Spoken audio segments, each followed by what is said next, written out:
ಇದು ದೇವಿರಮ್ಮನ ಬೆಟ್ಟ, ಚಿಕ್ಕಮಗಳೂರು ಜಿಲ್ಲೆಯಲ್ಲಿದೆ. ಇಲ್ಲಿ ವರ್ಷಕ್ಕೆ ಒಂದು ಬಾರಿ, ಅದು ದೀಪಾವಳಿಯ ನರಕ ಚತುರ್ದಶಿಯಂದು ಮಾತ್ರ ಬೆಟ್ಟವನ್ನು ಹತ್ತಿ ದೇವಿಯ ದರ್ಶನ ಮಾಡಲು ಅವಕಾಶವಿರುತ್ತದೆ. ಹಾಗಾಗಿ ಈ ಬೆಟ್ಟಕ್ಕೆ ಲಕ್ಷಾಂತರ ಜನ ಬರ್ತಾರೆ. ಈ ಬೆಟ್ಟ ಹತ್ತುವ ಸ್ವಲ್ಪ ದಿವಸ ಮುಂಚೆ ನನಗೆ ಸ್ವತಃ ದೇವಿಯ ಶಕ್ತಿಯು ಅನುಭವಕ್ಕೆ ಬಂತು. ಅದು ಏನಂತ ಮುಂದೆ ಹೇಳ್ತಾ ಹೋಗ್ತೇನೆ ಅಥವಾ ಇನ್ನೊಂದು ವಿಡಿಯೋದಲ್ಲಿ ತಿಳಿಸ್ತೇನೆ. ಹಾಗಾಗಿ ವಿಡಿಯೋವನ್ನು ಕೊನೆ ತನಕ ಸ್ಕಿಪ್ ಮಾಡದೆ ನೋಡ್ತಾ ಇರಿ. 2024ರ ಮಳೆ ಅಂತ ಹೇಳಿದರೆ ಅದು ವಿಪರೀತವಾದ ಮಳೆ. ಇಲ್ಲೂ ಹಾಗೆ ಬೆಟ್ಟ ಹತ್ತು ಹಿಂದಿನ ದಿವಸ ತುಂಬ ಜೋರಾಗಿ ಮಳೆ ಬಂತು. ಇದರಿಂದ ನೆಲ ಎಲ್ಲ ಜಾರ್ತಾ ಇತ್ತು. ತುಂಬ ಜಾಗ್ರತೆ ಮಾಡಿ ಬೆಟ್ಟ ಹತ್ತಬೇಕು. ಆ ಬೆಟ್ಟ ತುದಿ ನೋಡ್ತಾ ಇದ್ದರೆ ಹತ್ತುವುದೇ ಕಷ್ಟ ಅಂತ ಅನಿಸ್ತಾ ಇತ್ತು. ಇವಾಗ ನಾನು ಹಾಸ್ಟೆಲಲ್ಲಿದ್ದೇನೆ. ಹಾಸ್ಟೆಲ್ ಅಂತ ಹೇಳಿದರೆ ಇದು BCM ಹಾಸ್ಟೆಲ್ ಅಲ್ಲ, ಊಟ ಎಲ್ಲ ಫ್ರೀ ಸಿಗುತ್ತೆ ನೋಡಿ. ಆ ಹಾಸ್ಟೆಲ್ ಅಲ್ಲ, ಇದು ಲಾಡ್ಜಿಂಗ್ ಟೈಪೇ. ನೀವು ಸಿಂಗಲ್ ಆಗಿ ಬರ್ತೀರಾ, ಸೋಲೋ ಟ್ರಾವೆಲ್ ಮಾಡ್ತೀರಾ ಅಂತ ಹೇಳಿದರೆ ಇದು ನಿಮಗೆ ವರ್ತ್ ಅನಿಸುತ್ತೆ. ಯಾಕಂದರೆ ಒಂದು ರೂಮಲ್ಲಿ 8ರಿಂದ 10 ಬೆಡ್ ಇರುತ್ತೆ. ಆ ಒಂದು ಬೆಡ್ಡಿದ್ದು ಮಾತ್ರ ಚಾರ್ಜಸ್ ಕೊಡಬೇಕಾಗಿರುತ್ತೆ. ಹಾಗಾಗಿ ತುಂಬ ಕಡಿಮೆ ಆಗುತ್ತೆ ನಿಮಗೆ. ಹಾಗೆ ಇಲ್ಲಿ ಅಡುಗೆ ಕೂಡ ಮಾಡ್ಕೊಳ್ಬೋದು. ಅದಕ್ಕೆ ಸಣ್ಣ ಪುಟ್ಟ ಪಾತ್ರೆಗಳನ್ನು ಇಟ್ಟಿರ್ತಾರೆ. ಗ್ಯಾಸ್ ಇರುತ್ತೆ, ಹಾಗೆ ಫ್ರಿಜ್ ಕೂಡ ಇರುತ್ತೆ. ಇವಾಗ ಟೈಮ್ ನೋಡಿ ಎಷ್ಟಾಯ್ತು ಅಂತೇಳಿ, 4:37 ಆಯಿತು. ಸ್ನಾನ ಎಲ್ಲ ಮುಗೀತು ನಂದು. ಹಾಗಾಗಿ ನಾನು ಸೀದಾ ಬಸ್ ಸ್ಟ್ಯಾಂಡಿಗೆ ಹೋಗ್ತೀನಿ. ಅಲ್ಲಿಂದ ಕಂಟಿನ್ಯೂ ಬಸ್ ಇರುತ್ತೆ ನಿಮಗೆ, ಒಂದರ ನಂತರ ಒಂದು ಬಸ್ ಇರುತ್ತೆ. ಸೀದಾ ದೇವಿರಮ್ಮನ ಬೆಟ್ಟ ತನಕ ಹೋಗುವಂಥ ಬಸ್ ಅದು ನೋಡಿ. ಇಲ್ಲಿಂದ ಟ್ರೆಕ್ಕಿಂಗ್ ಸ್ಟಾರ್ಟ್ ಆಗುತ್ತೆ. ಆ್ಯಕ್ಚುಲಿ ನೀವು ಸ್ವಂತ ಗಾಡಿಯಲ್ಲಿ ಬಂದರು ಅಥವಾ ಬಸ್ಸಲ್ಲಿ ಬಂದರು, ಇಲ್ಲೇ ಲಾಸ್ಟ್ ಸ್ಟಾಪು. ಇಲ್ಲಿಂದ ಪಾದಯಾತ್ರೆ ಶುರು ನಮ್ಮದು. ಇಷ್ಟು ಬೆಳಿಗ್ಗೆ ಬಂದರೂ ಕೂಡ ಇಷ್ಟೊಂದು ಜನ ಇದ್ದಾರೆ ನೋಡಿ. ದೀಪಾವಳಿಯ ನರಕ ಚತುರ್ದಶಿ ಅಂತ ಹೇಳಿದರೆ ಬಾವಿಯಿಂದ ನೀರನ್ನು ಸೇದಿ ತುಂಬಿಡ್ತಾರೆ ನೋಡಿ.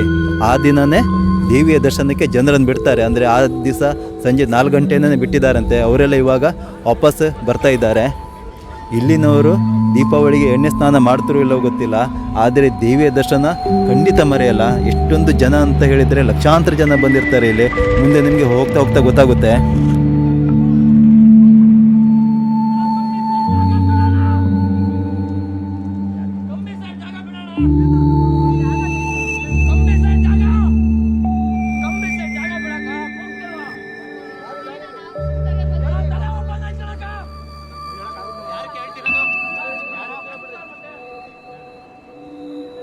ನೋಡಿ, ಅವರು ಹೇಳೋದು ಕೇಳಿಸ್ಕೊಂಡ್ರ?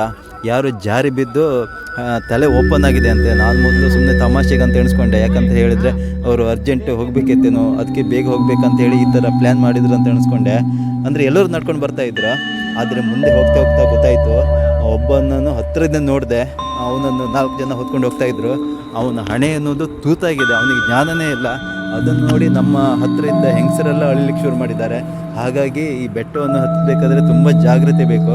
ಅದು ಆವಾಗಲೇ ಹೇಳಿದ್ನಲ್ಲ, 2024ರ ಮಳೆ ಅಂತ ಹೇಳಿದರೆ ಅದು ವಿಪರೀತ ಮಳೆ ಅಂತ ಹೇಳಿ. ಇದರಿಂದ ನೆಲ ಒದ್ದೆಯಾಗಿ ತುಂಬ ಜಾರ್ತಾ ಇತ್ತು. ಈ ಹುಡುಗರು ಸಮೇತ ಜಾರಿ ಬಿದ್ದು ಅವರ ಬಟ್ಟೆ ಬರೆಯೆಲ್ಲ ಕೆಸರು ಮಾಡ್ಕೊಂಡಿದ್ದಾರೆ. ಇಲ್ಲಿ ನೋಡಿ, ಈ ಮೆಟ್ಲಲ್ಲಿ ಕೆಸರು ಬಂದು ಕಾಲು ಜಾರ್ತಾ ಇತ್ತು. ಕಾಲು ಇಟ್ಟರು ಕೂಡ ನಿಲ್ತಾ ಇಲ್ಲ ಒಂದು ಕಡೆ. ಹಿಂಗೆ ಸ್ವಲ್ಪ ಮುಂದೆ ಹೋಗ್ತಾಯಿತ್ತು, ಸ್ವಲ್ಪ ಹಿಂದೆ ಬರ್ತಾಯಿತ್ತು, ಆ ಥರ ಆಗ್ತಾಯಿತ್ತು. ಇನ್ನು ಮುಂದುಗಡೆ ಯಾವ ಥರ ಅಂತ ಗೊತ್ತಿಲ್ಲ ನೋಡಿ. ತುಂಬ ಕೆಸರಾಗಿದೆ ಮೆಟ್ಲು. ಎರಡೂ ಕಡೆ ಕಾಫಿ ತೋಟ ಇದೆ ನೋಡಿ. ಆ ಕಡೆ ಕಾಫಿ ತೋಟ ಇದೆ, ಈ ಕಡೆ ಕಾಫಿ ತೋಟ ಇದೆ, ಮಧ್ಯೆ ದಾರಿ ಇದೆ. ಮುಂದೆ ನಿಮಗೆ ಈ ಥರ ಮೆಟ್ಲು ಸಿಗಲ್ಲ, ಹೀಗೆ ಬೆಟ್ಟ ಹತ್ತಿನೇ ಹೋಗಬೇಕಾಗತ್ತೆ. ನೋಡಿ ಎಷ್ಟೊಂದು ಜನ ಇದ್ದಾರೆ ನೋಡಿ ಅಂತೆ. ಹಾಗೆ ಕಾಫಿ ತೋಟ ನೋಡಿ ಎಷ್ಟೊಂದು ಚೆನ್ನಾಗಿದೆ ಅಂಥೇಳಿ. ಈ ಬೆಟ್ಟ ಹತ್ತಲಿಕ್ಕೆ 3-4 ದಾರಿ ಇದೆ. ಆದರೆ ನೀವು ಬಸ್ಸಿಂದ ಬರ್ತೀರ ಅಂತ ಹೇಳಿದರೆ ಈ ದಾರಿನೇ ಸುಲಭ, ಮತ್ತು ತುಂಬ ಜನ ಬರ್ತಾರೆ. ಹಾಗಾಗಿ ನಿಮಗೆ ಹೆದರಿಕೆ ಆಗಲ್ಲ. ನೀವು ಸ್ವಂತ ಗಾಡಿಯಲ್ಲಿ ಬರ್ತೀರ ಅಂತ ಹೇಳಿದರೆ ಮಾಣಿಕ್ಯ ದಾರದಿಂದ ಕೂಡ ಬರ್ಬೋದು. ಅದು ಸ್ವಲ್ಪ ಹತ್ತಿರ ಆಗುತ್ತೆ ನಿಮಗೆ, ಅದೇ ಸ್ವಂತ ಗಾಡಿ ಬೇಕಾಗುತ್ತೆ. ಹಾಗೆ ಇನ್ನೂ ಒಂದು ದಾರಿ ಇದೆ, ಅರಿಶಿನ ಗುಪ್ಪೆ ಮತ್ತು ಕಾಫಿ ತೋಟ, ಅಲ್ಲಿಂದನೂ ಕೂಡ ಬರ್ಬೋದು.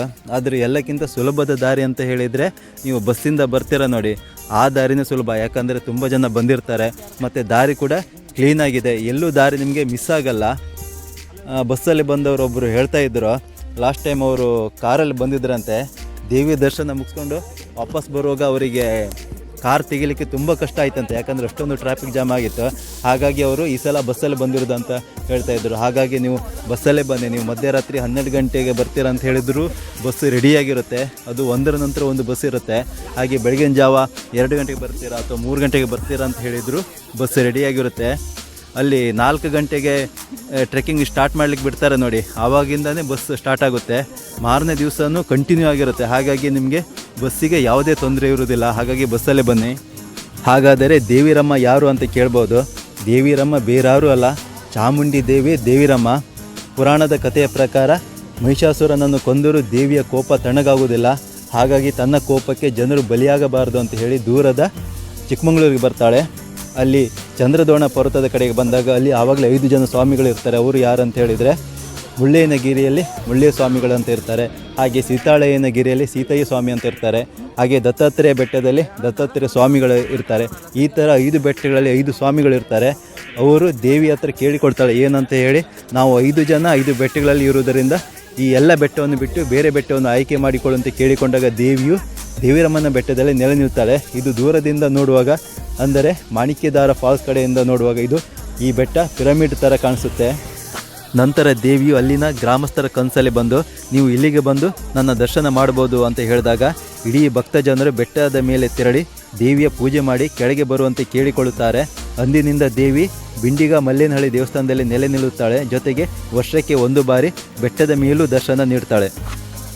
ಇಲ್ಲಿಗೆ ಮೈಸೂರು ಸಂಸ್ಥಾನದಿಂದ ಮೊಡಲಕ್ಕಿ ಬಾಗಿನ ಬರುತ್ತೆ. ಯಾಕಂದರೆ ಈ ಹಿಂದೆ ಮಹಾರಾಜರ ಕಾಲದಲ್ಲಿ ಚಿಕ್ಕಮಗಳೂರಿನ ಕೆಲವು ಕೈದಿಗಳನ್ನು ಮೈಸೂರಿನ ಜೈಲಿನಲ್ಲಿ ಬಂಧಿಸಿ ಇಡ್ತಾರೆ. ಅಂದು ಊಟ ಕೊಡಲು ತೆರಳಿದಾಗ ಬಂದಿಯಾಗಿದ್ದ ಜನರು ಗಲಾಟೆ ಮಾಡ್ತಾ ಇದ್ದುದರಿಂದ ಸ್ವತಃ ಮಹಾರಾಜರೇ ಬಂದು ವಿಚಾರ ಮಾಡಿದಾಗ ಅವರಿಗೆ ದೀಪಾವಳಿಯ ಜ್ಯೋತಿಯ ವಿಷಯ ತಿಳಿಯುತ್ತೆ. ಮಹಾರಾಜರು ನಮಗೂ ಜ್ಯೋತಿ ತೋರಿಸಿ ಎಂದು ಕೇಳಿಕೊಳ್ಳುತ್ತಾರೆ.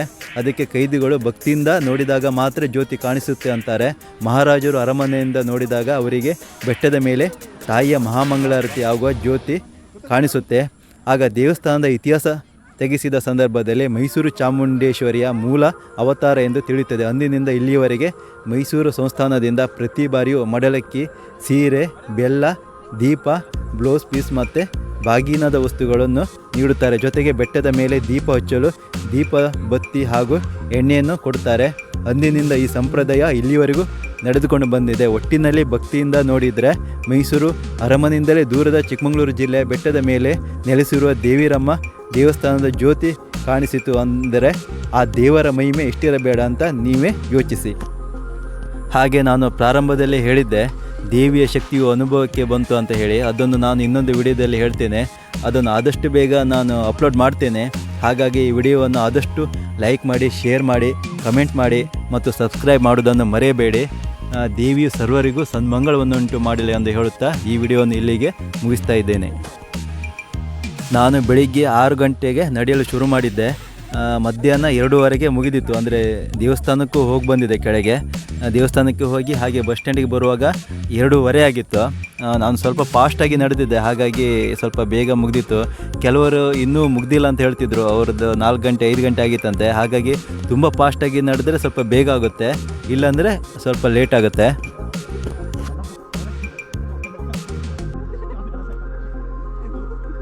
ಬೆಟ್ಟದ ತುದಿಯಿಂದ ನಿಸರ್ಗದ ಸೌಂದರ್ಯ ತುಂಬ ಚೆನ್ನಾಗಿ ಕಾಣಿಸುತ್ತೆ. ಆ ಮೋಡ ಎಲ್ಲ ನೋಡ್ತಾ ಇರಿ ಎಷ್ಟು ಚೆನ್ನಾಗಿ ಕಾಣುತ್ತೆ ಅಂತ.